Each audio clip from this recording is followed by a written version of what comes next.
Պապ, ի՞նչ է հեզությունը։ Դե բառարանի թարգմանության մեջ հնազանդ, հանդարտ, խոնար, հլու, այսինքն ստրկամիտ։ Այսինքն, որ Աստծո խոսքում գրված է Երանի հեզերին, մենք էլ պետք է այդպես լինենք։ Դե ինչ որ չափով բացատրությունը համընկնում է Աստծո խոսքի հետ, բայց Աստվածաշնչում հեզ բառը ավելի խորն է նկարագրվում։ Հետաքրքիր է, ո՞նց է բացատրում։ Օրինակ Թվոց 12:3-ում գրված է, որ Մովսեսը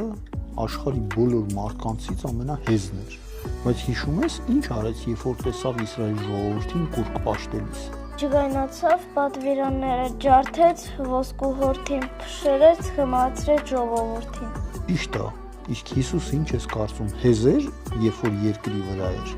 Հա, Իսկ ինքը ինչ արեց, երբ մտավ տաճար ու տեսավ առևտրականներին։ Զարկացավ ու մետրակով բոլորին դուրս հանեց ընդերից։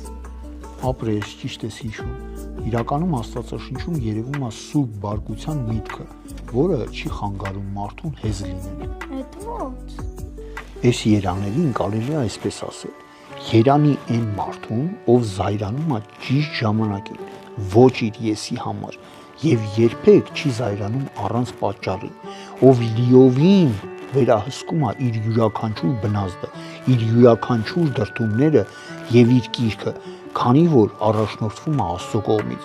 ով բավականաչափ խոնար է, որպեսզի գիտակցի իր անգիտությունը եւ թուլությունը Աստծո առաջ, քանզի նման մարդը թագավոր է մարդկանց մեջ։